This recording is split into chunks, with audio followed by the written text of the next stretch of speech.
I wanted to get into the fundamentals of control chart. Okay. I want to explain you some fundamentals.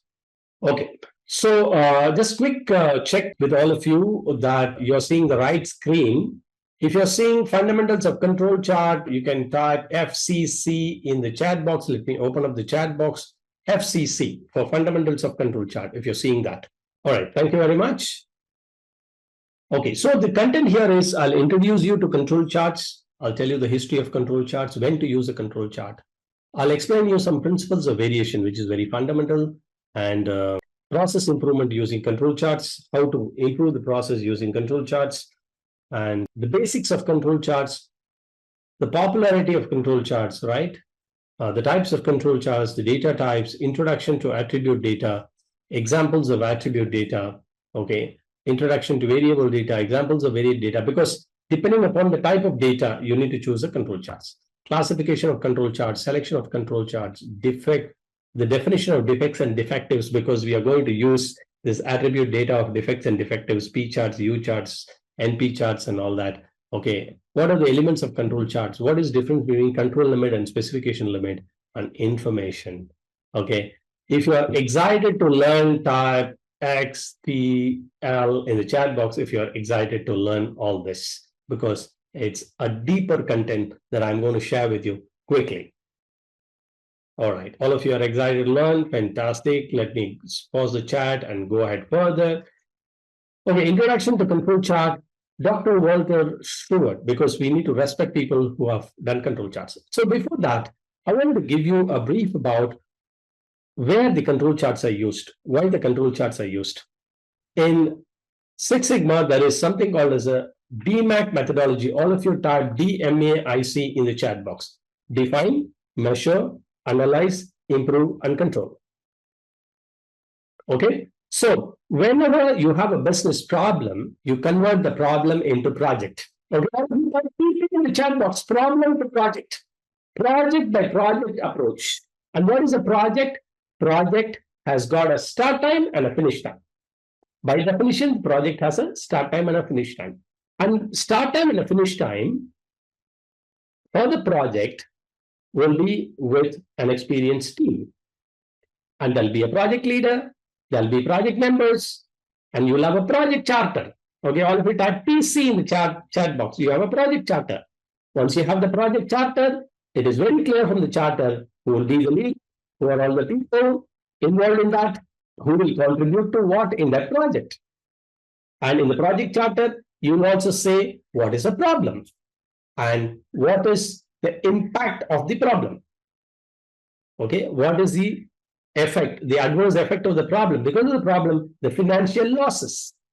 And hence we decide to do the project. Okay, we'll also fix the roles and responsibility for the team. And then once we fix the roles and responsibilities, then we start the project. We sign up the project charter. After we sign up the project charter, we go to the next phase. And what is the next phase? This is called as a define phase. Then we go to the next phase. What is the next phase? All of you type in the chat box. After define phase, what is the next phase? Measure phase. Okay. And in measure phase, what you do? We measure the current status.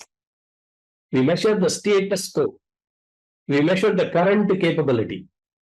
Okay, so we collect data. In God we trust, but rest of them bring data. It's a data-based decision making. Okay, all of you type DBDM in the chat box. Data-based decision making. Okay, only in God we trust. Rest of them bring data in Six Sigma. Okay, so data-based decision making. Let me pause the chat. Data-based decision making, and in data-based decision making, we in measure phase we assess the current status. We assess the current capability, whether we are capable or not. Suppose if you are going for any sports, right? So they will ask you to do a push-ups or a pull-ups. So they'll say, okay, how many push-ups can you do? Okay, do that. They'll evaluate the current state. Okay, maybe you're able to do 10 push-ups. Okay, then that is your capability. Similarly, what is the process capable of delivering? Measuring the current capability. Then after measuring the current capability, you assess the current state, and in the project charter, you have fixed the expected state, which is the goal, and the gap between the current state and the expected state or the desired state is actually the problem. Okay, the problem is the gap between the current state. How many of you agree with me? Type agree in the chat box. So now that you see that there is a huge delta. Yeah, somebody typed delta. So now that you have seen the huge gap, you need to bridge the gap. You need to bridge the gap. How do you bridge the gap? You do the analysis. So we move to the next phase. What is that next phase? You've done the define phase. You measured the current state and measured the current capability. What is the next phase? Analyze phase. We go to the analyze phase. So now that you have gone to the analyze phase, what do you analyze? Now that you have a problem, the problem is nothing but the gap between the current state and the expected state. You are analyzing. What are you are analyzing? You are analyzing the causes. All of you type causes in the chat box. You are analyzing the causes and the root, getting into the root cause. You are analyzing the causes and getting into the root cause on what is creating the effect. And the effect is an undesirable effect. UDE. This is a theory of constraints terminology. UDE, undesired effect, is called as a problem. Undesirable effect. So now we have established the cause and effect relationship. All of you type C and E, cause and effect relationship. What is causing what? Which is the root cause? Are there multiple causes? Whether there is a interaction between the causes, etc., etc. Now you have done the analysis, and then now that we have established the causes, the root causes, okay, then after we have done that, then we go to the next step. What is the next step? We have done the define, we have done the analysis, we have done the define, we have done the measure, we have done the analysis. What is the next step? Improve. Fantastic. Now we go to the improve. Now that we have the team which have done the analysis, they have found the causes and root causes. Now we will do a brainstorming. We'll take the subject matter expert. We will see to really encounter these causes. Because of these causes, we get this undesirable effect. To encounter these causes, what are the ideas and suggestions? What are the suggestions? What are the ideas? All of you type yes, I in the chat box. It's okay, these are the causes. Now what are the options we have? What is the suggestion we have? What are the ideas? Ideas are all new things. Suggestions are all something which is established. So suggestions and ideas overlap, okay? Now, when you have a lot of suggestions and ideas, now all of you type FITA in the chat box. From ideas to action. Action is very important. From ideas to action. Okay. Now that you have written the action, this is the implementing this action, executing this action. This is called the improve phase. Okay. And now you have done. Now that you had a business problem, the problem you have converted to the project, and you have defined the project, you have signed up the project charter, and then you finish the define phase by signing it off. Then you go to the measure phase, established.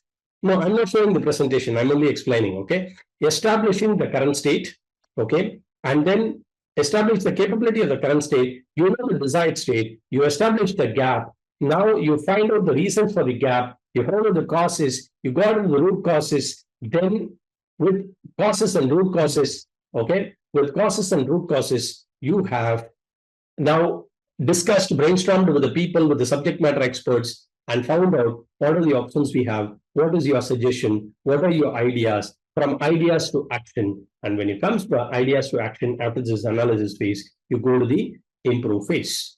We go to the improve phase, and once you go to the improve phase, you implement those actions. Now the actions are implemented, and you start getting the results. You see the results, okay? But this result should be sustained. All of you write sustain in the chat box. The result must be sustained, and hence we move into the last portion of this methodology. What is that last one? You've done define, measure, analyze, improve, and control. And that is why we are here.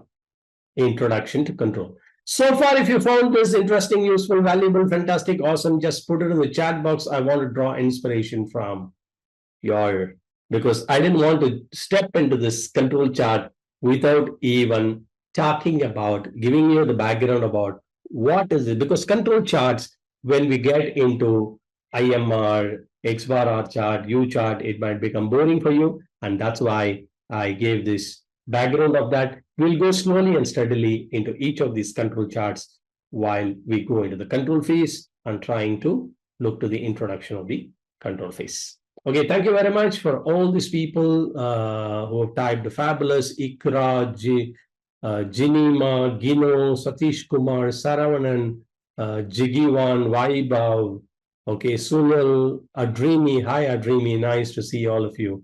Okay, Sadat Ali, hi Sadat, Michael Brown, okay, thank you very much, each and Jesus, thank you very much, each and every one of you. Thank you so much, sincerely thank each and every one of you. Okay, now let us pay tributes to Dr. Walter Shewart, who actually, brought in this control chart and is a type of run chart. In fact, if it is okay with you, I will share with you one of the gifts that I got from one of my company general managers. Can I share that gift, which I got 20 years back, 25 years back? Can I share that with you? Type yes, share in the chat box. Okay, let me bring that book to you. All right, I bought this book, and what I'm going to do here is thank you very much, each and every one of you who's showing this tremendous interest today. Here it is. Okay, I'm back here, and you see this old book by AT&T Bell Laboratories. Okay, this is called Statistical Quality Handbook, and Dr. Shewart worked here and wrote this book. Okay, and I got this book from one of the general managers of a premier company. I got this book actually, I think, was published somewhere about, the first edition was in 1956. Okay, and this is a wonderful book. Okay, with all the charts, you can see all the charts here. He has explained step by step with all the data in Bell Laboratories, and this actually book became the foundation for control charts that I'm teaching you. This is the mother of all books. Okay, we don't have a copy of this book. It's not available publicly in any library or Amazon or whatever it is. Okay, I hope you found this interesting as I shared with you. Okay, and tributes to Walter Shewart there. Amazing, right? Okay, thank you very much, each and every one of you. All right, so let me proceed. I'm going slowly and steadily today because I don't want to jump into the session. I hope my pace is okay because we are not here to finish a syllabus, okay? We are not here to finish a syllabus. I wanted to share my heart and soul out on everything because all this recording I'll share with you inside the group, okay? I'll share with you the slide towards the end. Thank you very much, okay? And if you found this interesting, I want you to be a certified Lean Six Sigma Green Belt. Attend my upcoming session. Of course, it's not a very expensive program. You attend the upcoming session, take a small step. You might choose to go to yellow belt. You can choose to go to a green belt, whatever it is, but take the next step. And this is not a sales session, so I'm not going to sell anything here. But I wanted each and every one of you who are passionate about this methodology want to get certified. Okay. Now, coming back here, control chart is a type of a run chart. Okay. Used to study variation over a period of time. Okay, because over a period of time, everything is varying. Temperature keeps varying, pressure keeps varying, humidity keeps varying, our weight keeps varying, our emotions keeps varying, everything keeps varying. Okay, statistical tool is to differentiate between the process variation resulting from common cause and special cause. All of you type CC and SC, common cause and special cause. Very, very important, okay, in the context of control charts to understand what is the common cause and special cause. Okay, just to help you understand, suppose if you are late for the meeting, okay, and suppose you have an early morning meeting, and I'll just stop the presentation for some time, okay? You have an early morning meeting and somebody comes late for the meeting and you ask him, why are you late? What is the normal answer that they give? Let's see in the chat box. What is the normal answer they give? particularly if you are in Bangalore city like Bangalore or Mumbai, traffic. Okay, traffic. Okay, now traffic is a common cause or a special cause? Okay, now there can be so many reasons for getting late. Okay, I'll leave it to you. I'm just passing the chat now. I'll leave it to you. With that thought process, again, I'll go back to the presentation. Okay, common cause is something in many number and they have very little effect on the problem, contribute very little to the problem. And there are many causes, each of them contributing little. Where a special cause is something that comes rarely but has a huge impact.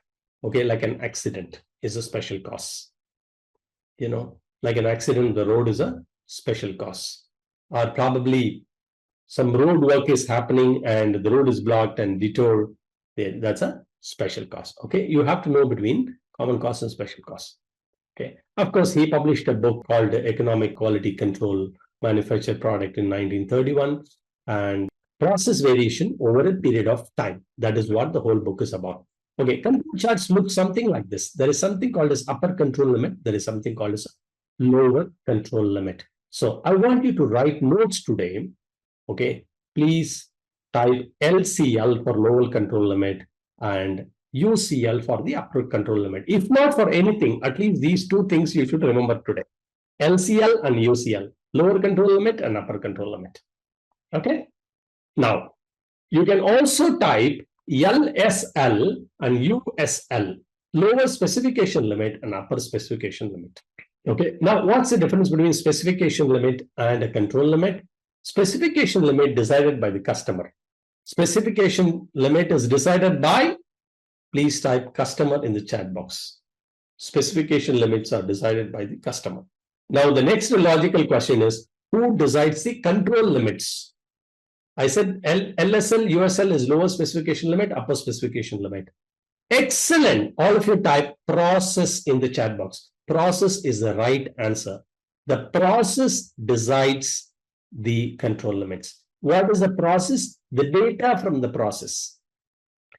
And that is why we collect data, and from the process, we decide the control limit. And the process must be stable. Okay, let me just stop the share because these concepts are very important. That's why I'm pausing the chat box quite often. The process must be stable. All of you type STABLE in the chat box. The process must be stable. And now I wanted to tell you a secret. Stability does not mean capability. Stability does not mean capability.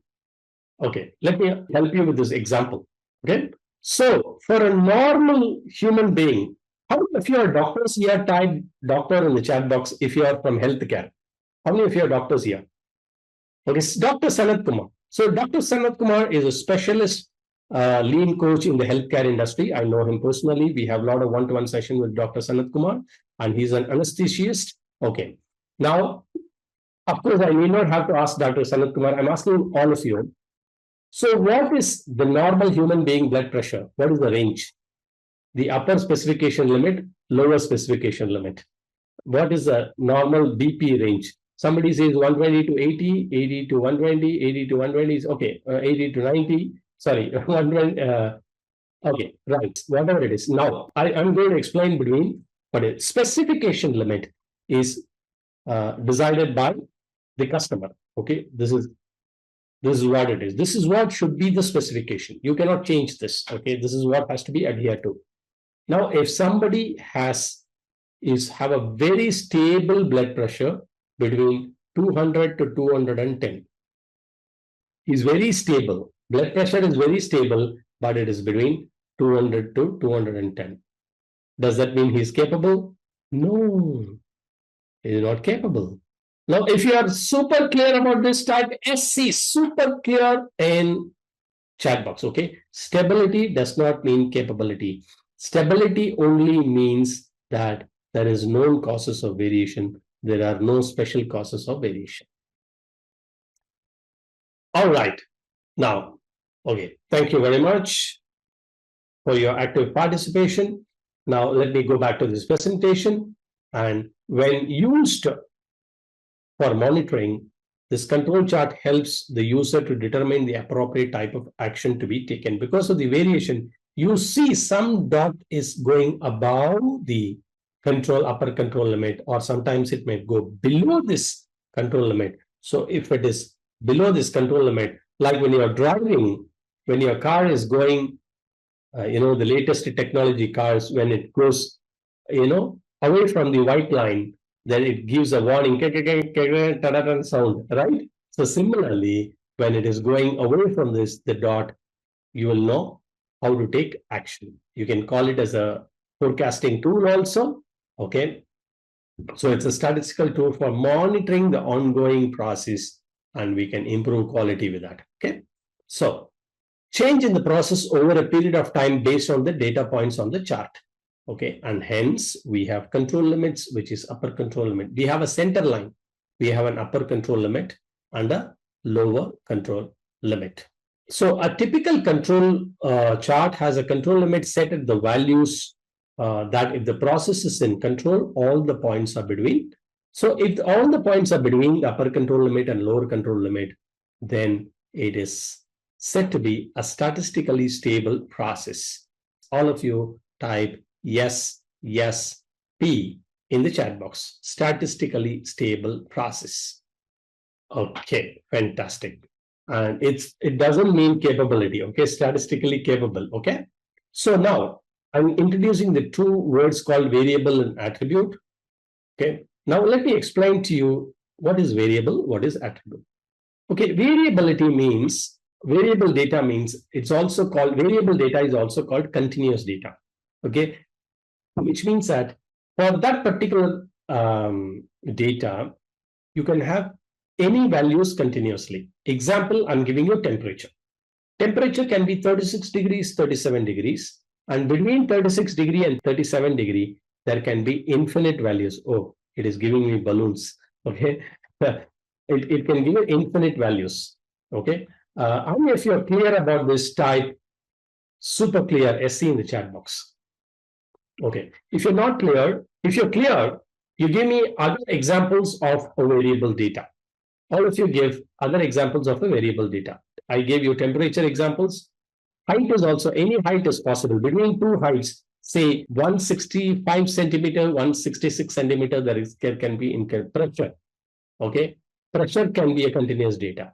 Okay, weight is a continuous data. Age is a continuous data. Humidity is a continuous data. Feelings is a continuous data. Flow is a continuous data. Fantastic. I think we have understood what is a variable data. Okay, this is very important to understand the variable data. Okay, now what are attributes data? Attribute data is also sometimes called as discrete data. Okay, they are also called as discrete data, where the name says it is not continuous. So let me quickly explain to you what are the type of attribute data. All of you type OD, ordinal data, in the chat box. Okay, ordinal data. The reason that I'm talking about all this data is each of these data, for the control charts, for each of these data, you need to do control chart. Ordinal data means the customer survey. The customer survey is, okay, I'm highly satisfied, I'm satisfied, average satisfied, okay, not satisfied. The data is in order. Like, for example, the grading in the education system. A grade, B grade, C grade, D grade, E grade. It is in order. If this is clear, then type SC. Super clear in the chat box. This is called ordinal data. Okay.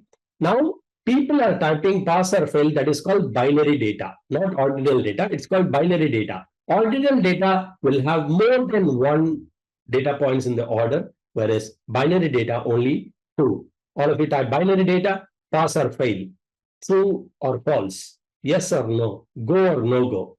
Okay, can you do it or not? Okay, binary data. Okay, this is called binary data. There is something called as a nominal data. Nominal data is not two values but more values, but not in order, like the ordinal data. Example, which country are you from? Please put it in the chat box. Which country are you from? Okay, India, USA, Mexico. So USA, I see two people. Mexico, I see Saudi Arabia. So the country, you can group people by countries, and there is no order to these countries, right? Like satisfied, highly. There is no order. So it's not an ordinal data. But by grouping by colors, grouping people by countries and stuff like that, this is called nominal data. So having said that, let me quickly go back into the presentation. So machine wear and tear, malfunction, any machine will have wear and tear, right? Malfunction. So we can predict it with the control charts. The control chart measure variations and show it graphically within the acceptable limit or not. Okay. So some of the examples here is like defects, production time, inventory on hand, cost per unit, and other metrics. So it also, from this, you can also see the consistency of machines and processes. Okay, fine. Now, we can also use this graph for non-manufacturing process, billing errors, missed appointments, customer support calls, bill payment dues, days between the bill payments, on-time deliveries, unplanned absence. So now, this is the introduction of control charts that I've given, and we have also paid attributes to these great people, Walter Shewart and Edward Deming, okay, who are done in Bell Laboratories and Bell Laboratories, AT&T Bell Laboratories. I saw this, I showed you this book also, okay, that SPC was very famous during World War II, used by military, okay. And there are a lot of books written in this. I'm not going through this. You can look history of the control charts, okay. And it's a nice book, and there is a lot of content. So when to use a control charts, what are the fundamentals of control charts is something that I will take it up in the subsequent session.